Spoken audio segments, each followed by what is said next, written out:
अस्सलाम वालेकुम मेरे प्यारे दोस्तों। आज मैं बहुत ही मज़ेदार बर्गर बनाऊंगी। पहले ਉਹਦੀ सॉस तैयार करूँगी और मायोनीज़ पाऊँगी, ठीक है ना। 2 चम्मच ਇਹਦੇ ਵਿੱਚ मैं मायोनीज़ ਦਾ इस्तेमाल करूँगी। बहुत ही अच्छा ਇਹਨਾਂ ਦਾ टेस्ट ਆਉਂਦਾ ਵਾ और बहुत मज़ेदार बनती है। ਇਹਦੇ ਵਿੱਚ मैं 1 चम्मच केचप पाऊँगी, ठीक है ना। टमाटो केचप ਇਹਦੇ ਵਿੱਚ 1 चम्मच ही पाऊँगी और अच्छी तरह इन्हें मिक्स करना वा। ਇਹਦਾ ਜਿਹੜਾ टेस्ट है ना दोनों चीज़ों का बहुत ही मज़ेदार आंदा वा और बहुत यूनीक जिहा हुंदा वा। ਇਹਦਾ टेस्ट बहुत मज़ेदार लगदा वा। अच्छी तरह मिक्स करूँगी। ਇਹਦਾ कलर देखो माशाल्लाह कितना ज़बरदस्त है, ठीक है ना। हुण बनाऊँगी बर्गर। शामी कबाब पहले मैं फ्राई करूँगी अंडे ते डिप करके और बहुत ही अच्छा इन्हां दा टेस्ट आंदा वा। शामी कबाब दी मैं रेसिपी बहुत बारी शेयर कीती है तुहाडे नाल। डिप क्रिएशन ते मैं ओहदी लिंक लगा दूँगी, तुसीं जाके देख सकदे आ, ठीक है ना। और हल्की अग ते फ्राई करने हैं ताकि जेह्ड़ा इहदा टेस्ट है ना अच्छी तरह आए और अच्छी तरह गर्म हो जांदे आ। बहुत ही मज़ेदार कुक हो जाते हैं और मैं फ्रिज से बना के रखे हुए हैं, ठीक है ना। और यदि रेसिपी भी मैं तुहाडे शेयर कर दूँगी। बहुत ही यमी आ, बहुत ही ज़बरदस्त इसका टेस्ट आ। मेरे चैनल को सब्सक्राइब नहीं किया तो जल्दी ना जाके सब्सक्राइब कर दो और बेल आइकन का बटन प्रेस कर दो ताकि तुहानू हर आने वाली वीडियो मिल सके। अच्छा जी, हुण मैं अंडा तैयार करूँगी। अंडे दी मैं ਉਹਦੇ ਵਿੱਚ ਇਹਦਾ जो ऐड करूँगी सिर्फ मैं काली मिर्च का इस्तेमाल करूँगी और नमक, ठीक है ना। और बर्गर ते जी टिक्की लगाएंगे वो हो गई है रेडी। और बाकी मैं अंडा फ्राई करूँगी। अंडे में मैं सिर्फ नमक पाया वा और सिर्फ ये मैं 1 चम्मच ही घी पाऊँगी, इतना ज़्यादा घी का इस्तेमाल नहीं करूँगी।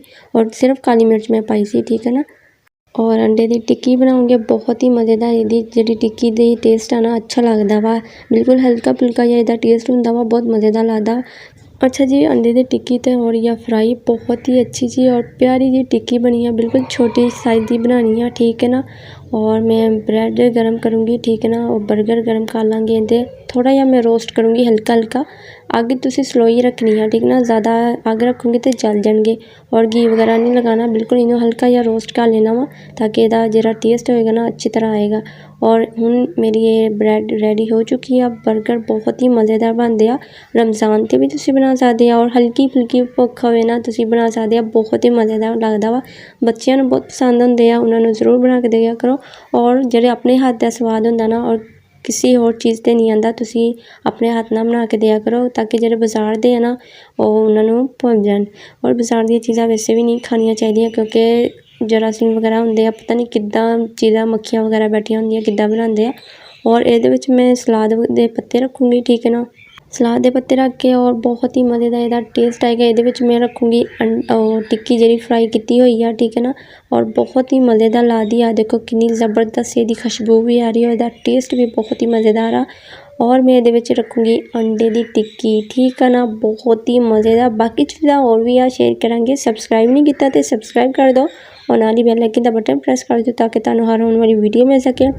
बर्गर नू थोड़ा जिहा होर टेस्टी बनावांगे। इहदे उत्ते मैं रखूँगी टमाटर और खीरे, बहुत ही मज़ेदार लगते हैं और बहुत ही यमी यमी लगता है। मैं क्या चलो जी हल्की फुल्की भुख हुई है तो बर्गर बना लेंदे आ। बहुत ही यमी बनता वा और उम्मीद है तुहानू भी पसंद आएगा। और बाकी चीज़ां जिहड़ियां इहदे विच मैं रखूँगी बंद गोभी, बहुत ही मज़ेदार, मेरी बहुत फेवरेट आ।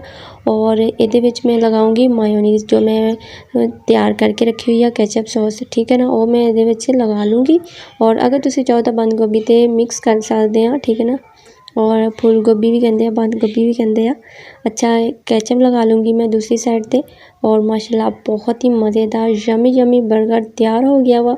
उम्मीद है तुहानू भी पसंद आएगा, ट्राई करके ज़रूर देखना वा। और मेरी रेसिपी ने अपने प्यारे ते शेयर भी कर दिया करो। अपना बहुत सारा ख्याल रखियो। असीं फिर मिलांगे नवें चस्के दे नाल, नवीं रेसिपी दे नाल। ओके, अल्लाह हाफिज़।